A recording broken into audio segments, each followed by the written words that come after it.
And I'm actually going to get right into it. And you really want to know how. You know, how can I blaze my own path? How can I be successful? How can I follow the path that someone else has laid for me to be successful?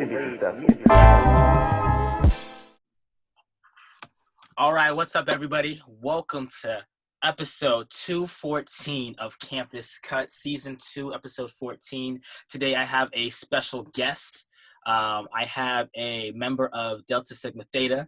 I have a bad theology kills t-shirt right there. Also, I have somebody that's super talented and is not afraid to speak her mind. So, nonetheless, Joslyn, welcome to the show. Yes, I'm so glad to be here. Yes. I've never done this before, so I mean, really, it's a new thing. I'm a podcast virgin. Wow. Man. Yeah. I just want to say, first off, thank you so much for taking the time to do this. I've been wanting to have you on the show for a minute now. I wasn't sure what your schedule was going to be, but I'm grateful that the things cleared up. Not the way that we expected to, but we're here. Thank God for that. Yeah. So first off, how are you? How are you doing? Every day is a different day. Today's a good day. Yesterday was not that good of a day, but as we navigate this new normal, it just depends on the day. But today's a good day.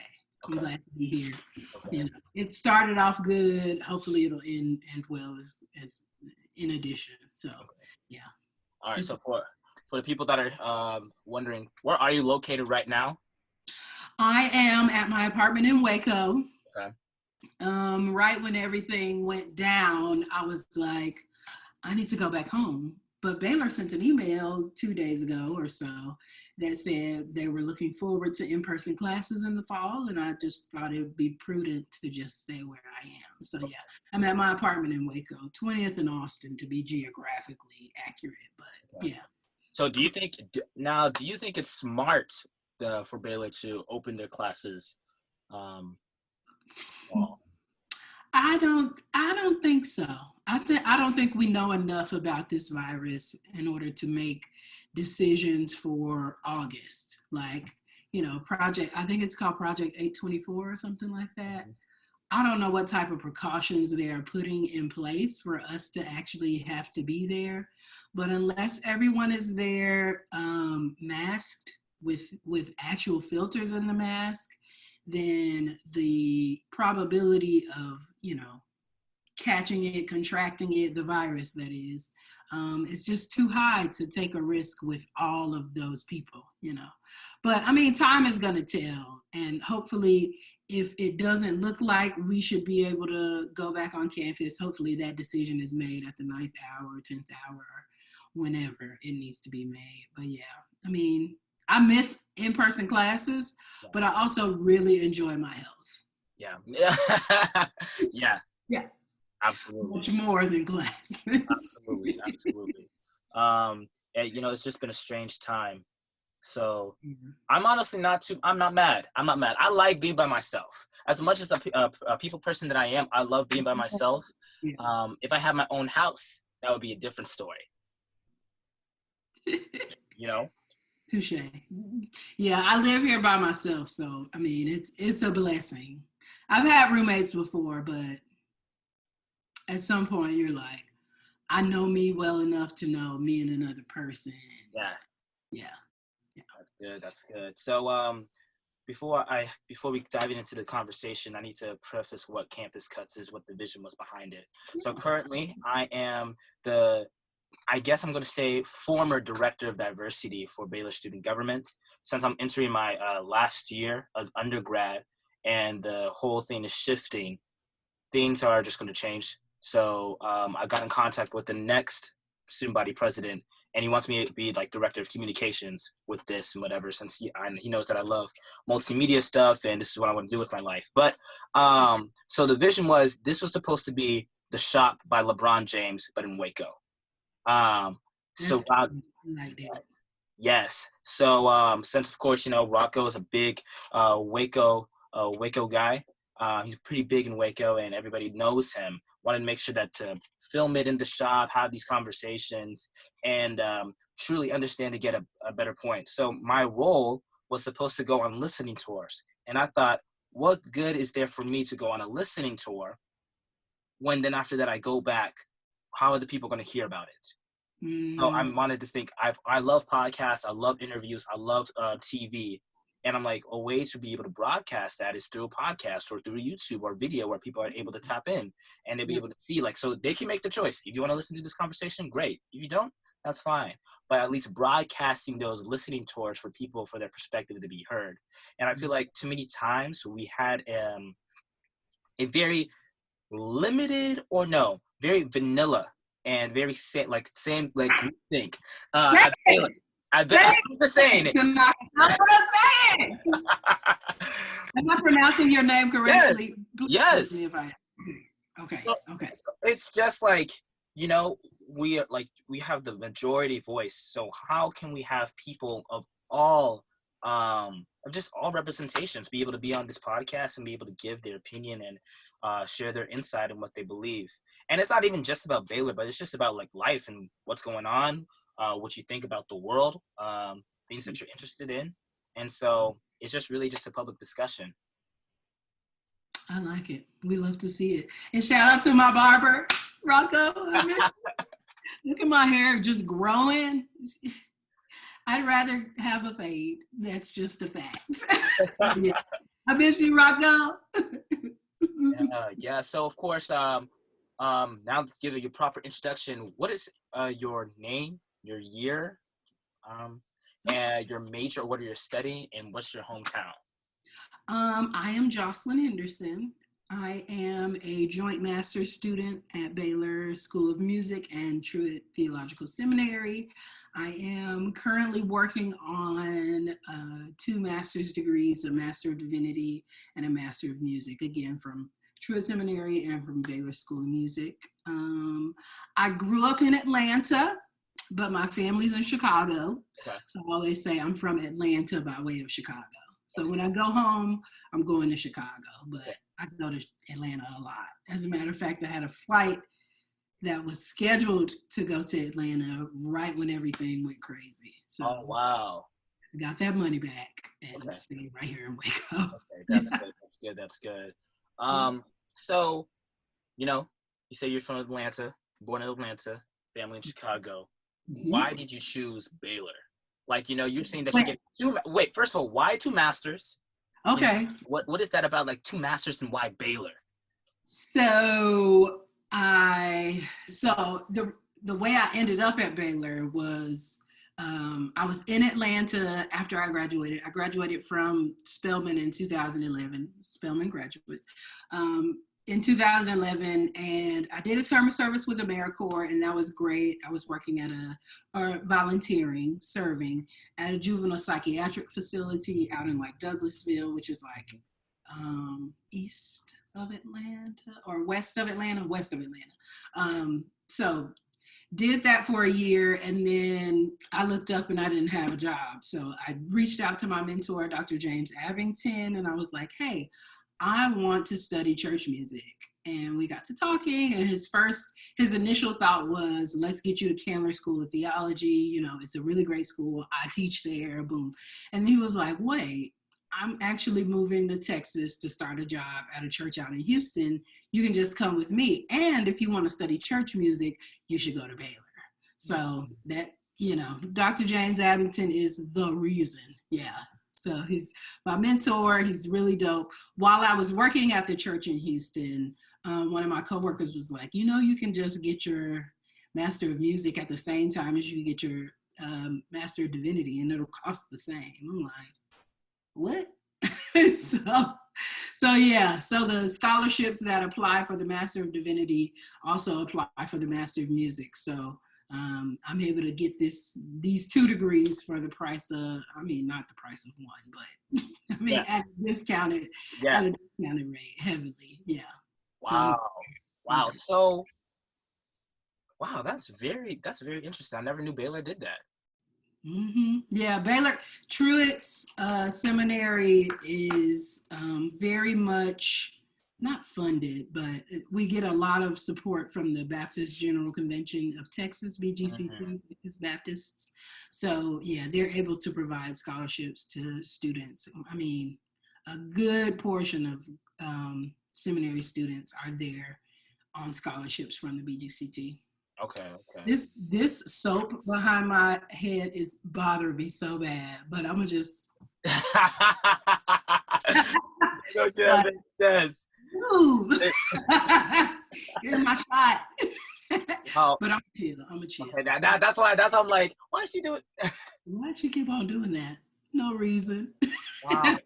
And then so you mentioned Spelman, and that this is what I really wanted to really dive into. So of course you are at first question, how many years do you have left within your master's program? So I'm supposed to graduate in the fall. Okay. Everything that I've done up to this point has put me on a path to be graduating in December. COVID-19 happened, and things are just not going the way I had planned, Yeah. So hopefully the fall. I'll be finished in the fall. If not, then I'll give it another go. I've been at Baylor quite some time. I won't get into specifics, but I've been there quite some time. And my goal when I came was to let my presence be known on the campus, and undoubtedly that has happened. Okay, why do you say undoubtedly? Yeah. So why do you say undoubtedly? I mean, I've done all these. I've done all of these worship services. I've sung all across the campus. I did the class song three times, and people know me for better or worse. People know the kid. Yeah. Yeah, I think my impact has been felt. Yeah. Okay. Yes, and I remember specifically there was this one time my freshman year, fall of 2017, where you wore a Colin Kaepernick jersey, and that was during the time when Colin Kaepernick was kneeling on the field, and just in protesting, saying, "Hey, Black Lives Matter," not against the national anthem. For anybody that comes across this and thinking like, "Oh, Kaepernick, like, oh man, he's an extremist," but why do you think it was important for you to go up on chapel that day to just wear that jersey? I mean, of course, you were just wearing it, but give it to me. Well, no, I didn't just wear it. It was an intentional, silent protest statement. Over that weekend, President Trump got in front of a crowd of people in some southern state. In some southern state. I don't want to misspeak, but yeah, he got up in front of a crowd and said, if somebody kneels, kick that son of a bee off the field. I don't know if you cuss on this podcast. I cuss a lot. You can cuss. Yeah, he said, if they kneel, kick that son of a bitch off the field. I'm a Black woman. I know the NFL statistics say most of these players are Black folk. So you're saying that person is a son of a bitch. So you're saying something about the Black woman, whether you mean to or not. You're saying something about Black women. And it just, it becoming about the national anthem and the flag was never the initial intention in the first place. So when Colin Kaepernick announced in the summer of 2016 that all the proceeds from his jersey sales would go to the Know Your Rights camp, right? When he said that, or to organizations that help disadvantaged youth, at-risk youth, Black and brown youth, I bought a jersey and I was like, I don't know when I'm gonna wear it. I'm gonna wear it every now and then. But once Trump said that over the weekend, I was like, oh, I'm wearing my jersey to chapel on Monday. Like, that's just that. I wore that jersey to chapel. I mean, I didn't say a thing about it. I went out on the stage, did what I normally do, got off the stage. By that afternoon, the internet had gone nuts. Nuts. Nuts. They said all types of things that I, got up and made a speech and just how untrue is that? It was crazy, but it was me silently protesting, me really making a statement. Like I had just begun the job in August, and we were in maybe October, November. But I'm like, y'all need to know, this is who I am. This is what I stand for. I'm very much about Black Lives Mattering. And I don't think it's okay that the president of the United States is getting up and inciting violence in front of a crowd of this magnitude, to say it in front of that crowd and for that message to be carried forth to the nation, So I'm like, yeah, let me be clear on how I stand. Kaepernick, yeah. So what was the type of response of, I guess, the feedback from your peers that were working with you at that period of time? Especially, we are in a Baptist university. Yeah. And we're in Waco, Texas, where predominantly Texas is Republican or red. So what was the conversation like? You said among the folks that I worked with? Yes. I mean, it was like, we stand with you. We understand it's really not a big deal. People are making it more than it is. But just know that Jersey incident went all the way up. I mean, the president knew about it. That thing went all the way up. But it wasn't, I wasn't impeding on anybody's anything by having on the jersey. Yeah. So yeah. And the there are certain rules or like guidelines that staff has, but I'm a student worker, so that didn't even apply to me. So it's like, you can't wear a Biden 2020 shirt, to chapel, but that wasn't applicable for a Kaepernick jersey, definitely not. So yeah, the sentiment was, we stand with you, we got your back. Yeah. Okay. Oh, okay. Mm-hmm. I'm not honestly surprised. I supported then. So why you say you're not supporting now? I mean, I don't work for the school anymore. Okay. Yeah, so I mean. Oh, okay. So you chilling? I'm chilling. Trying to find other ways to pass the time, man. Yeah. So, ATL, Chicago. You went your undergrad degree at Spelman University. What's it called? Spelman College? Spelman College. Spelman College. I got you. I'm a correct everybody. Of course. I am the ambassador. Yeah. Okay, if you never meet another, you are the ambassador of Spelman College, and that is, for people that don't know, that is an HBCU that's specific for women, right? Morehouse is from what my understanding is across the street or something like that. Literally. Okay, so across the street. Why? Number one, why is it important for African American students and African students to go to HBCUs? And how was your experience, and what was it like?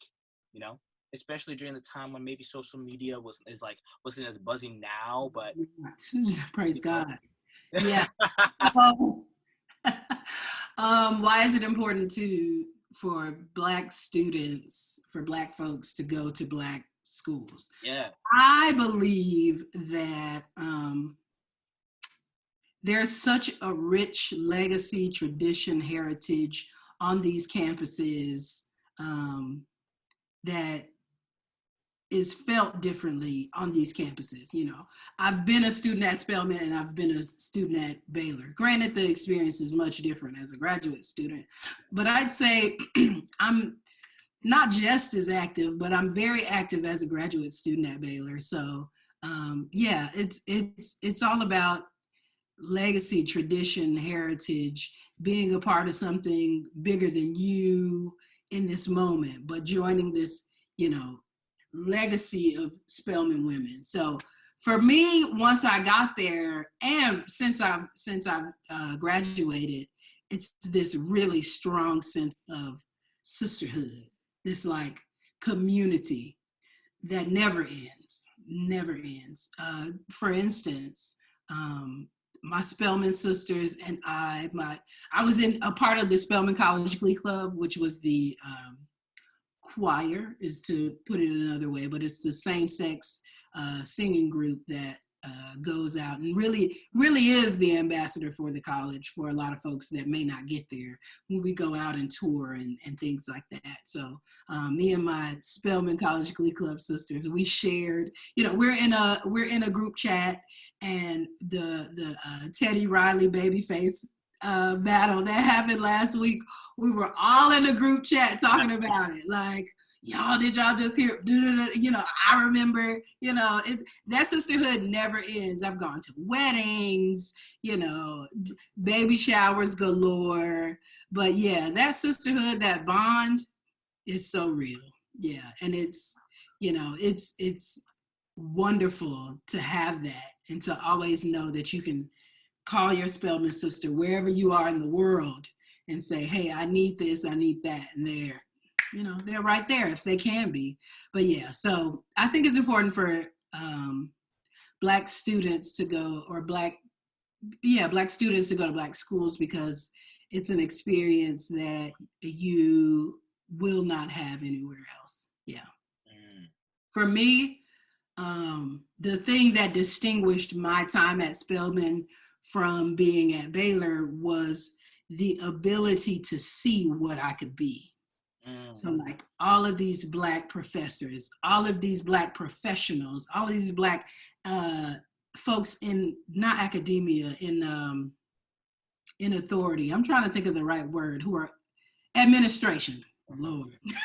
All these Black folks who are in administration, college presidents, provosts, all of this. And of course, it's a women's school, so there are a lot of women who are taking up these positions, who are in these positions. And I'm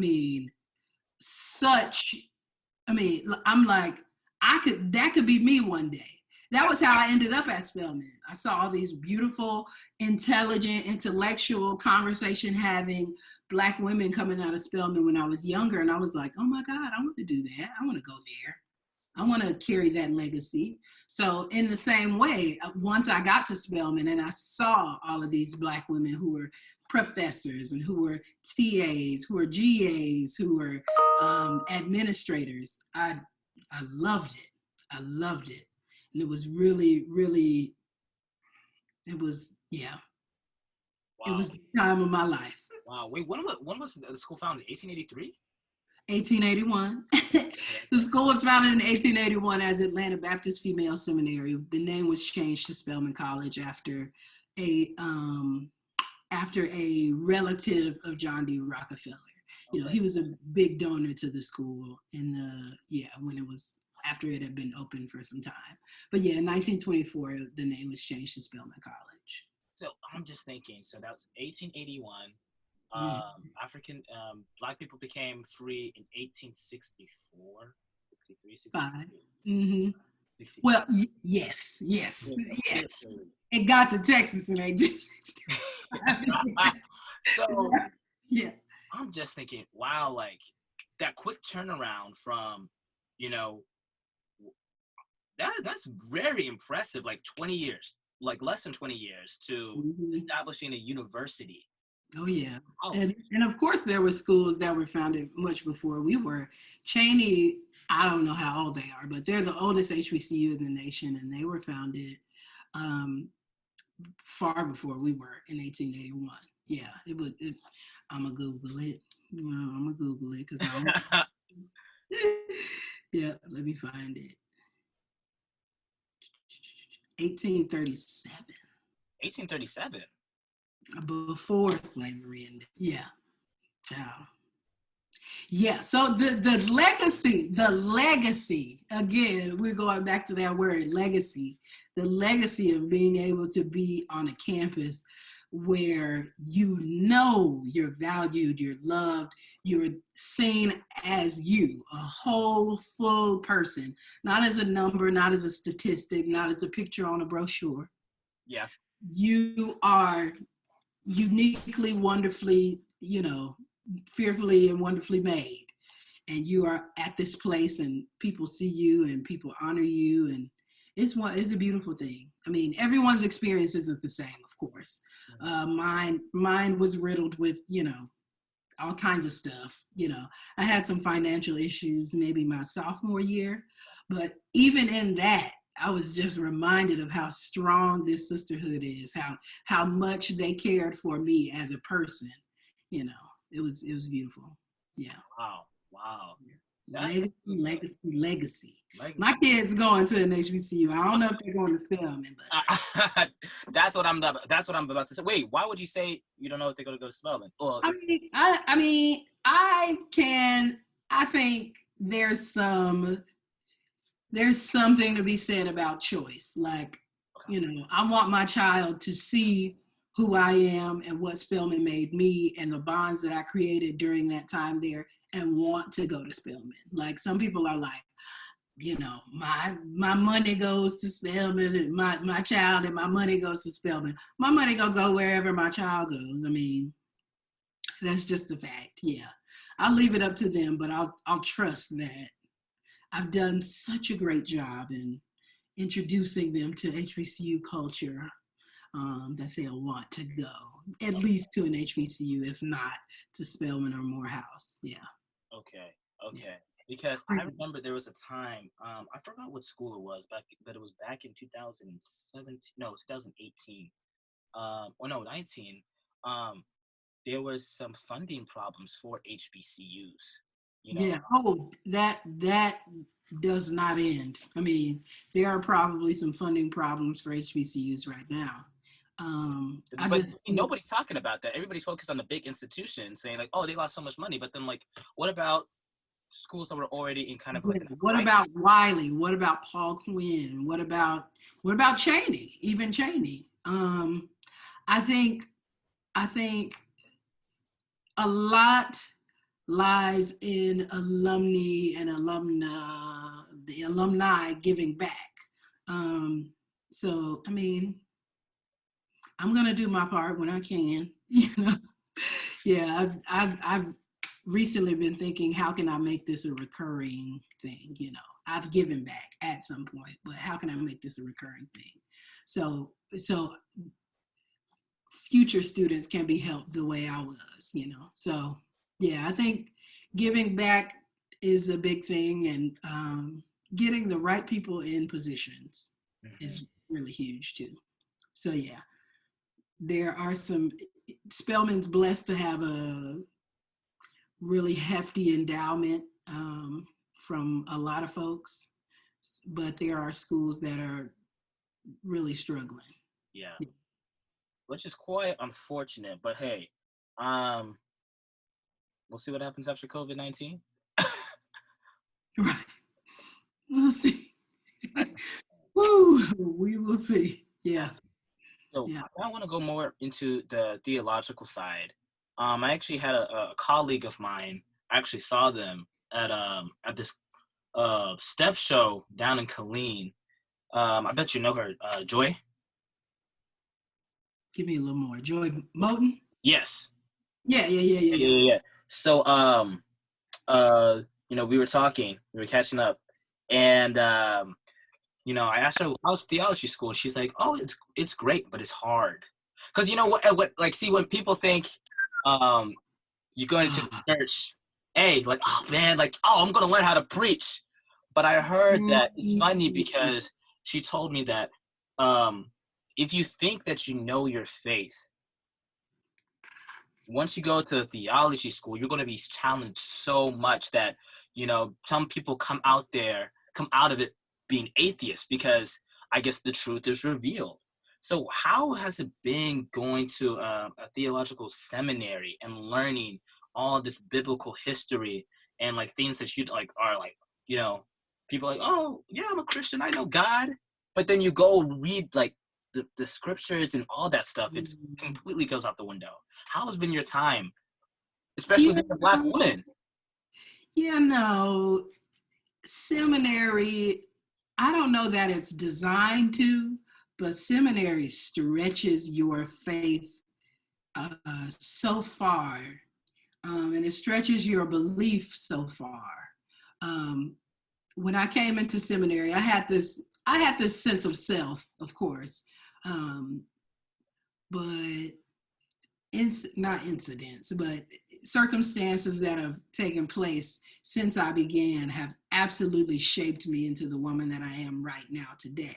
So I mean, learning about, you know, biblical characters, biblical figures, those things, you know, matter to your faith, but really getting into the readings of these folks, what they believed, when they believed it, you know, from back then to right now, and really being in conversation with folks from the early church fathers to folks who are still living today, really, really does a number on what you believe or how you see God. So for me, I came into seminary using a lot of masculine pronouns. And now when I refer to God, at least publicly, I will defer to neutral pronouns or to use God's name as God. But I am made in the image of God. It's in Genesis. I am made in God's image. And if I'm made in God's image, then why can't my God look like me? Why can't my God be a Black woman with natural hair? Why not? So, you know, I think to box God in is narrow, but yeah, God lives in me, therefore, God lives in me. I was made in God's image. Therefore, God looks like me, or God looks nothing like nothing. You know, Yeah. God is beyond. God transcends gender. You know, so God is to me a woman, but to you or to the next person might be something else, and that's also okay. You know, so yeah, seminary has created a both and relationship to so many things. Like, yeah, that is true, but also, yeah, that's cool, but also, you know, so both and. Both and. So, like, what is your viewpoint whenever you hear somebody that is so stringent? Like, I mean, the most extreme example I think is like the Westboro Baptist Church. But it's like, no, God only accepts this people. Or you're looking at, or even your relationship of how you've seen Christianity be manipulated. You know, looking at the conquistadors and the conquering of the New World and God, but then God really was like gold, glory, the 3 G's and all that, and well, this is grade school stuff, but like, yeah, like you see how the sword in the Bible has been used in order to manipulate and also enslave people. And I was doing my own research. You know, my shout out to my mentor. He told me, hey, you want to make sure you go read the Negro Slave Bible. And then I was like, why? He's like, guess what? Nat Turner could read the Bible, but then when he was reading it for himself, and he was like, wait, this doesn't match up to what we're going through and that rebellion that happened. I just want to know, like, what, like, how has that shaped, like, grown you even more? So I think getting into these texts and reading them for myself and researching them for myself is so key, so crucial for me. You brought up the Westboro Baptist. If I believe that my God is a loving liberator, then how then so do I reconcile the hate, mistreatment, the oppression of queer folks? So my theology is very much inclusive, that there's room at the table for all of us who are same gender loving, for all of us who identify differently than we, whose gender expression is different than what is in the minds of a lot of people. So, you know, there's room at the table for all of us. And this table is built for and with all of us. You know, what would Black religion be without Black women? What would Black religion be without Black queer women? What would these movements be without Black queer women? So I think since the beginning of time, God has been working on behalf of all of us. The Jesus didn't die for the sins of Christians. Jesus died for the sins of the world. So, I mean, my table is long and wide. So, yeah, the way that, and, to say that as a true theological seminary student is a little bit anti-culture or countercultural to that place in particular. But as is the same with your faith, you got to work that thing for yourself. You got to open up the book. You got to open up other books, extra biblical books to shape and form who you are and what you think and your beliefs. So, so my theology is loving and liberating God. And in that same way, because my theology is loving and liberating God, then I see the ways that we were mistreated in slavery and the way other folks were mistreated and the way this Bible was used and the way religion has been responsible for so much bloodshed throughout the centuries, and I see that and I say, was God in that? Was that God or was that people? This whole free will versus providence was that God? The whole God didn't intervene during slavery, so why is God about to come down because coronavirus is here? Come on. Like, come on. I mean, I just think there are things that people do and there are ways that God enacts or God steps in. So, it is awful that we've seen so much violence in the name of God.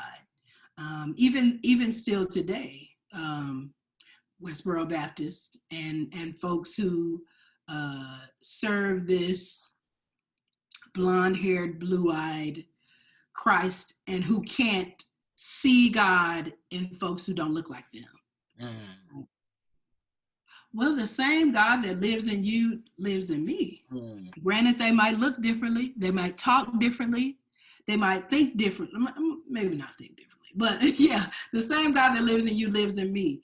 And I should be able to, as a Christian, see the God in you when I see you and not just see vitriol, hate, disgust, when I see someone that's different than myself. So it's all about relationship and how you're taking and using this book. Are you using it as a historical document? Are you using it as a way of life? Are you using it to further oppress folks? Or are you taking this as what it is? Contextual, still speaks to today, but as a contextual book from when it was written.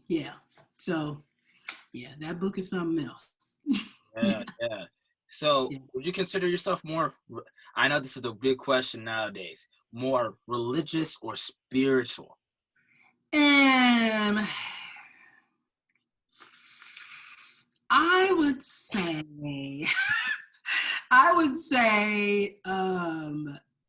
both and. So I think me being a Baptist, not just Baptist, but growing up in progressive National Baptist churches has absolutely shaped who I am as a Christian, but also me having this relationship for myself and seeing how God moves and works in me and other people makes the absolute distinction and difference in how I live my life. So both hands. So I know God's spirit is moving and working in me. And, sometimes that's not attributed to me being Baptist. So, it's a spirit thing. That's good. I think too many times. I was going to say, I could have my relationship with God without being connected to a church or to organized religion at all. Because like you said, people come out of seminary and they're like, yeah, I'm cool on this. Yeah, we're all just going along and figuring it out. But yeah, Yeah. I've got church hurt. So Yeah. That church hurt is definitely very especially, I mean, that's something I was kind of experienced, and I had a friend that experienced that as well, and how the church completely turned on them, and it was like, ooh, that hurts, like, you know, because I mean, we're supposed to feel for each other, and I'm like, man. And at this point, especially when you start getting to this knowledge of self and this understanding, it's like, oh wait, whoa, skirt. Wait a minute. Wait. Yeah. How can you say you love God and not love your neighbor? Yeah. But I think too many. I think because of our natural inclination to question, and whether that's because of the conversation of falling to sin and Adam and Eve, we try to put labels on stuff because we need to be familiar with it. And maybe like even saying like, are you religious? Are you spiritual? Are you this, that? Or like, do you have a church home? I realized that Jesus never had a church home. He had community, but he never had a church home. You see him one day? Yeah. Christians didn't become Christians until Acts. What? What? So it's just a big, it's like, so instead of trying to, and I think that everybody's trying to do their due diligence instead of I'm doing my best.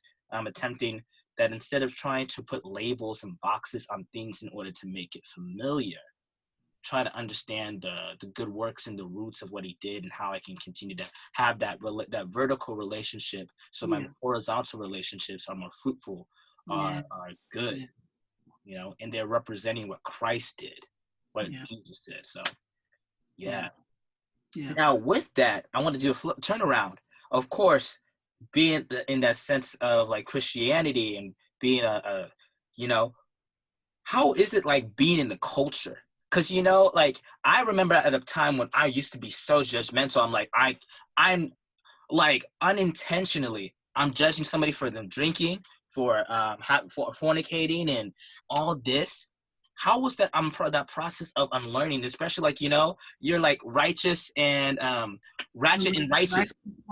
That's me. Like, but now I'm ceremonially unclean because there are so many ways to be ceremonially unclean in the, you know, first half of the Old Testament. Anyway, so I just really think that we have made Christianity something that is rules about rules, and that God is gonna, you know, we're gonna go to hell if. And I just, you know, I don't believe that. I believe that neither life nor death, nor things to come, things, you know, can separate me from the love of Christ. And that if I confess with my mouth, believe in my heart that Jesus Christ was raised from the dead, then I shall be saved. None of that, and that didn't have anything to do with who I loved, didn't have anything to do with how I drink, how I smoke, who I sleep with. None of those things mattered to my relationship with God, my salvation. So why is it that we are harping on and living in and judging people for this list of things? Like, so did we come up with that? Or was that in the book? You know, it's in the book, you know, that these things are sinful. But are these things, but why did Jesus come? He died for our sins. Why did Jesus come? Why did Jesus die? Why did Jesus, you know, why was Jesus raised, you know, from the dead? Yeah. Even if you do consider those things sins, then didn't Jesus die for the sins of humanity? Yeah. You know, if I'm repenting and I'm remorseful, sure. But then it's a question of, what about this is sinful? Am I harming someone? Am I harming myself? If I'm in a consenting, loving, safe relationship, then why is the conversation so big around us having sex? I don't know. Our the Christian ethic begs digger deeping. Yeah. You know, because it's like you'd be so scared. I remember, like, you know, that's just the idea of, like, you live in fear, and of course, you know, people interpret fear like, oh, fear, but like it's respect. And it's kind of hard because, you know, living in culture, because like the stuff that, you know, what's on TV, what's good on TV is technically bad. It's like, oh shoot, I can't watch Insecure. Yeah. Oh, child. Internet blew up about that this week. How do you guys watch Insecure? And there's so many sex scenes and it's just so lewd. Why y'all guys so boring? Why your guys so boring? Why do your God don't want you to, why do your God restrict you from great television? Huh? What? Yeah. Narrow. Your God is narrow. My God ain't like that. Like that. That's what my God's saying. I don't like that. Yeah. So, I mean, of course, you know, you being in the United States, what would you like to see change In this country? Yeah. That's a loaded question. Ask this question. I would like to see a more equitable world for everyone. I would like to see wealth distributed in this country in an equitable way. I was listening to The Read this morning on my little morning walk, and they were talking about how Kanye, The Read is a podcast with Kid Fury and Crystal, just in case some of the listeners don't know. And they were talking about how Kanye was correcting Forbes about, you know, his net worth not being 1.1 billion, but 3.3 billion. Right. So I'm just like, what would the world look like if some of that wealth went to those folks who are at the bottom? You know, how could this world be a better place if that money was used to, and not just Kanye, the richest people, the most wealthy folks in the country, but how could this world be a better place, this country be a better place with equitable wealth distribution? Yeah.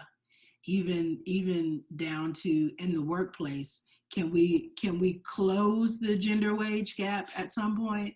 Like, please, why am I getting paid less to do the same job this person does and they don't have as much education or as much experience as me? It's just not, it's not fair. So yeah, what we need to change in this country needs to be a lot more compassionate. And I'm preaching to the choir because I could be a little more compassionate to those who have beliefs that differ from mine, right? So if we want to play the pro-life game, then how can we make this world a better place for adopted children, for foster children, for disadvantaged children, for people in lower socioeconomic classes? How can we bridge this gap? How can we make this country somewhere where it literally is the land of the free and the home of the brave? How can we, it's just about leveling the playing field on so many planes. Yeah, that's how this country could be better. If the playing field could be leveled. Yeah, I'm thinking about that photo of equality, equity, and liberation.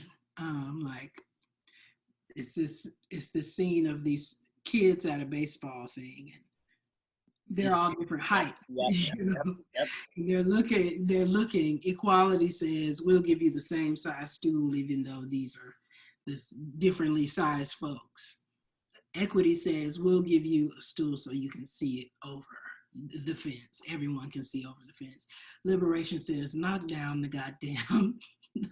wall itself and let us all see what's going on. So I mean, if we could get to a more equitable world by providing resources and things to folks. I think about, since this is Campus Cuts, I think about Baylor Sing and Pigskin and all these other things. And, you know, the question of why don't the Black Why doesn't the D9 participate?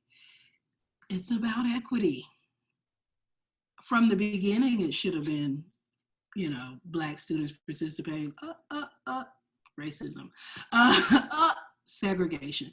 So once those things went away and we got the D9 on campus, the same types of money, the D9 can't be added to a well-established show and it be the same, because these other organizations have costumes, have money, have legacy, all this stuff that's been passed down.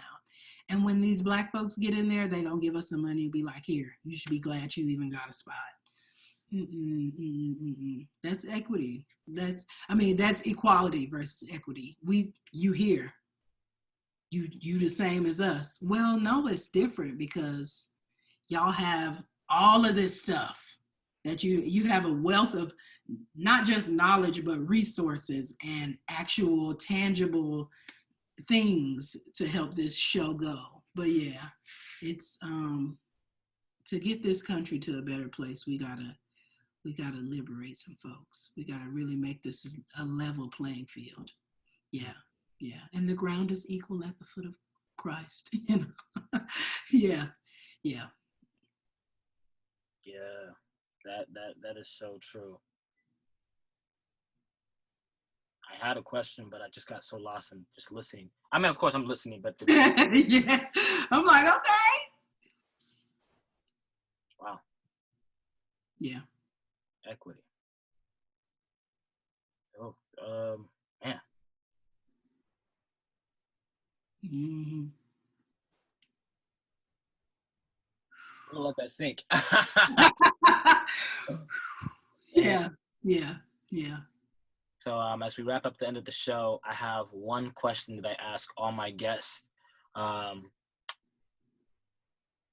What do you want your legacy to be? Yeah, I know, these two big questions back to back.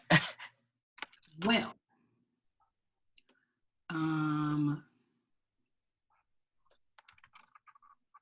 I want to be known as she who kept fighting for all the right things, being outspoken, being brash, being forward, blunt.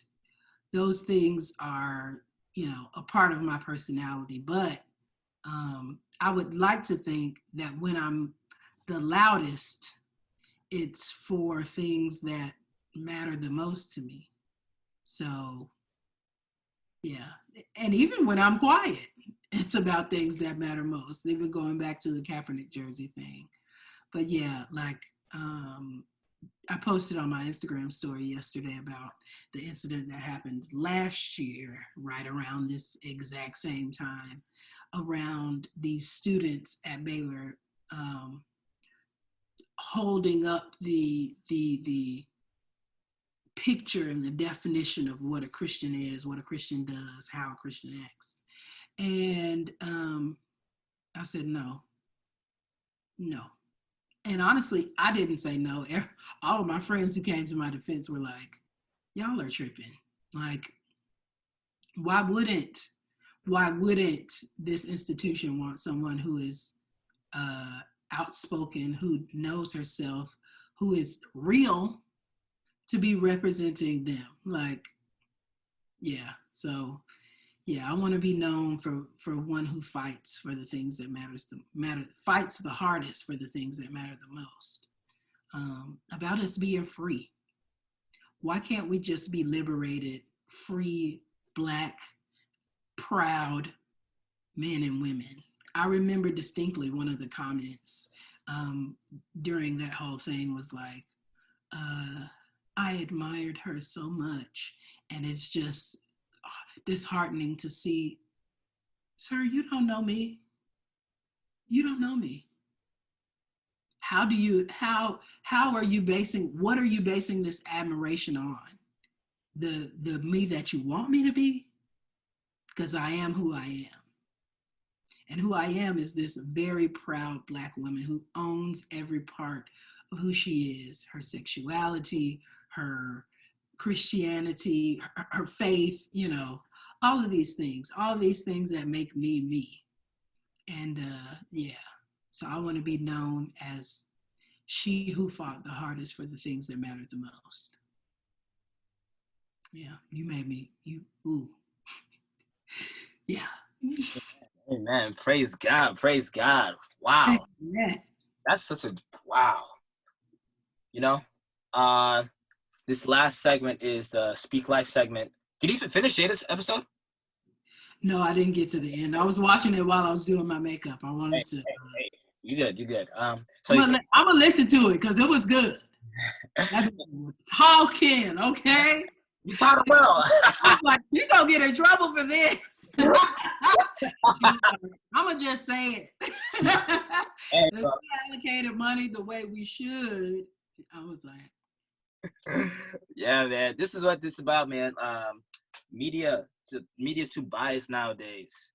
I'm trying to unlearn my own biases. But the Speak Life segment is an opportunity for me to speak life to my guest, because life and death is spoken from the tongue. yes. When we speak life to our brother and sister, but honestly, when we speak life and we encourage other people, whether that's going to be you or anybody that's encouraged by this, it changes people's realities. The power of thought. Reading this from The Secret. I read this when I was 8. My mom gave me. I'm like, reading again, like what you think becomes thoughts. That's literally in James, though. Yeah, it is in James. Preach. It is. But Joslyn, I just want to say thank you so much for being brash, bold, and fighting for what matters to you. Thank you for always answering my random text like out of nowhere. I know I'll be like, yo, look at this. I'm like, okay. yeah. For that, thank you for just being who you are and continuing to be a light and an advocate for all people, and especially for Black women, and for being the person that you are. I don't know what I think I have not expressed it well, but I just want to say I want to give you my flowers to you, and how much I do look up to you. Because I remember when I was a freshman, I was kind of like scared, like how do I speak out? I'm not sure. I wasn't, because I was honestly unlearning all what the world and all this self-hate taught me to be. I was low-key brainwashed. I was in second place. Man, it was crazy. But for just seeing people like you on campus, and you being in these platforms, and also encouraging me, and just continuing to be the individual that you are, I am grateful for your existence and who God has created you to be. For you even just being on the show, and just being amazing. So it's nothing but huge love. I love you because you are my sister, and I'm just grateful. I'm just grateful for all the things that you've done and how you're going to continue to do so. So. And I love you because you are my brother. I love you. Yes. Thank you. Anyway, y'all, that is it for this episode. Hope you guys enjoyed it. And we are out.